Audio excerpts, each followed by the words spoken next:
बच्चों जैसा कि अपने पिछली वीडियो में डाला डेफिनेट इंटीग्रल के कैसे कैसे अपन मान गया वैल्यू ज्ञात कर सकते हैं। तो बच्चों अब आगे की बात देख रहे हैं। जैसा कि अपन जानते हैं कि किसी भी बच्चे की प्रॉपर्टी जाता उसके गुण नहीं जानेंगे तब तक अपन उसका कुछ भी नहीं कर सकते, चाहे वो कितना भी इंटेलिजेंट हो। तो बच्चों जब तक उसकी प्रॉपर्टीज के बारे में नहीं जानेंगे तब तक अपन सब अधूरे हैं। तो इसीलिए बच्चों किसी भी टीचर या किसी भी व्यक्ति को उसके बारे में नॉलेज होना जरूरी है कि इसकी क्या क्या प्रॉपर्टीज है, क्या क्या गुण है, तभी तो उसमें आगे बढ़ोतरी करेगा यार इसमें ऐसा चाहिए इसको।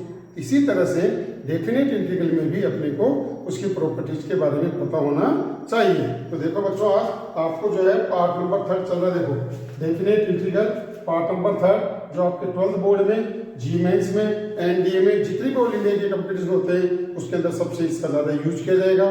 तो बच्चों आप इसकी स्टडी करो और इसका यूज करेंगे अपन सवालों के अंदर। तो ये प्रॉपर्टीज है बच्चों इसकी। तो देखो पहली प्रॉपर्टीज क्या है, ए से B F x D x. A से B F x D x अगर लोअर को अपर को लोअर कर देंगे बच्चों तो वैल्यू तो वही रहेगी लेकिन उसका साइन चेंज हो जाएगा। जैसे सपोज करो इसकी वैल्यू 5 आती है तो इसको अपोजिट करेंगे तो -5 आएगी, लेकिन दोनों सेम हो जाएगी। क्यों? उल्टा कर दिया ना, तो उल्टा करते माइनस लगा दो, माइनस माइनस प्लस हो जाएगा। तो इस तरह से पहली प्रॉपर्टी ये है। दूसरी प्रॉपर्टी बच्चों ए से ए अगर दोनों सेम है, जैसे 2 से 2 है, 3 से 3 है, π/2 है, तो इसका रिजल्ट 0 होगा बच्चों हमेशा।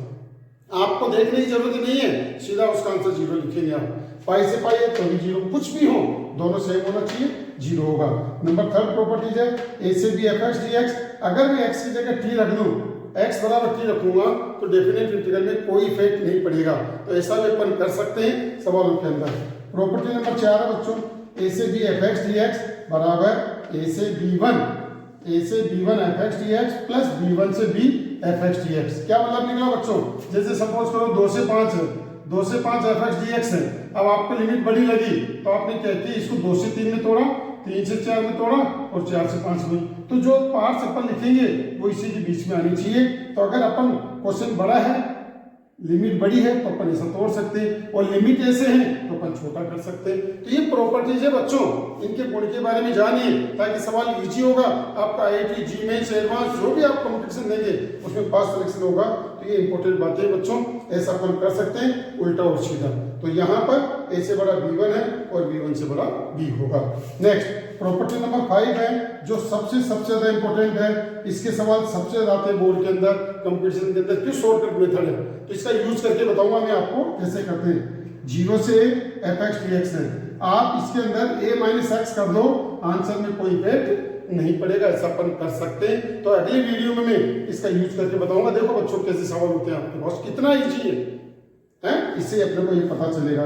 नेक्स्ट प्रॉपर्टी नंबर 6 है 0 से na का मतलब जैसे 2a 2π 3π 4π जो भी लिमिट है अगर ऐसा है तो अपन इस लाइन को नीचे लिख सकते हैं और यहाँ पर 0 से a कर सकते हैं। जैसे लिमिट 0 से 2π है बच्चों, अगर आपको लगता है फंक्शन के तौर पर इसका यूज कर सकते हैं तो 2 को नीचे उतार सकते हैं। ये कब? जब उसके अंदर ऐसा होगा f a प्लस एक्स बराबर एफ एक्स। इसका मतलब कौन सा फंक्शन हुआ? Periodic function. पीरियोडिक फंक्शन जानते हैं आप? एक घड़ी का पेंडुलम चक्कर काट के वापस उसी पोजीशन पे आ जाता है, उसको कहते हैं पीरियोडिक फंक्शन। जैसे sin x का 2π है, क्यों? 2π के बाद उसी पोजीशन पे लौट के आ जाता है। tan x है और cot x है, इनका पीरियोडिक टाइम पाई होता है, जबकि sin x, cos x, sec x और cosec x का पीरियोडिक टाइम 2π होता है। क्यों बच्चों? 2π के बाद वापिस उसी पोजीशन पे लौट के आ जाता है। ऐसा ही अगर इसके अंदर होगा तो ये अपन ऐसा कर सकते हैं। इसका मैं सवालों का यूज करके बताऊंगा आपको किस तरह से इसका यूज करते हैं। प्रॉपर्टी नंबर 7 है बच्चों 0 से 2a F x D x. 0 से a, देखो 2 है ना, यहाँ पर a डबल है, 0 से F x D X plus 0 से a F 2a minus X D x. आप क्या लिख सकते हो? इसको ऐसा तोड़ के लिख सकते हो सवालों के अंदर, फिर आप आगे सोल्व कर सकते हो, आंसर में कोई इफेक्ट नहीं पड़ेगा। देखो प्रॉपर्टी नंबर 8 0 से 2a, अब इसी के अकॉर्डिंग आ रही है 0 से 2a F x D x. अब आपने देखा 2, ये 2 नीचे आ गया, 0 से एफ एक्स डी एक्स। कब? इफ यदि 2a माइनस एक्स बराबर क्या होगा? एफ एक्स होगा आपके पास, और 0 होगा इफ 2a माइनस एक्स बराबर क्या होगा बच्चों? माइनस का एफ एक्स होगा। अगर ऐसा होगा तो ऐसा होगा। माइनस ए से है, ये भी सबसे ज्यादा इंपॉर्टेंट है बच्चों, बार बार इस सवालों का यूज करेंगे अपन इस प्रॉपर्टीज का। माइनस ए से है एफ एक्स डी एक्स जिसकी लिमिट ए से है बच्चों आप इसको ऐसा लिख सकते हैं क्या, 0 से एफ एक्स डी एक्स, 0 से F x minus X D x, F minus X D x. अब देखो 10वां जिसमें इसका यूज करेंगे बच्चों, सबसे ज्यादा सवाल मिलेंगे आपको कंपटीशन के अंदर इसके, है ना। तो जब भी ऐसी लिमिट आएगी तो आपको ऐसा करना है। तो बच्चों प्रॉपर्टी नंबर 10वीं क्या है आपके पास, माइनस ए से एफ एक्स डी एक्स है, आप इसको क्या लिख सकते हैं अपन, यहाँ पर लिख सकते हैं 0 इफ माइनस एक्स बराबर एफ एक्स। क्या मतलब है इसका, एक्स की जगह माइनस एक्स रख दिया, फंक्शन तो वही रहा है ना, और साइन में भी कोई चेंज नहीं हुआ। अगर x की जगह माइनस एक्स रख दे और माइनस एक्स रखने पर माइनस का एफ एक्स हो जाता है बच्चों, it means odd function. x की जगह माइनस एक्स रखने पर वैल्यू तो वही रही, साइन चेंज हो गए बच्चों। अगर ऐसा है तो इसका रिजल्ट हमेशा 0 होगा। जैसे ये देखो ये माइनस पाई बाई 2 से पाई बाई 2 है, साइन की पावर 15x dx है, इसका रिजल्ट क्या आएगा बच्चों, 0 आएगा। क्यों, क्योंकि ये ओड फंक्शन है। ओड फंक्शन किसे कहते हैं, x की जगह माइनस एक्स रखने पर उसकी वैल्यू में कोई चेंज नहीं होता है बट साइन चेंज हो जाता है।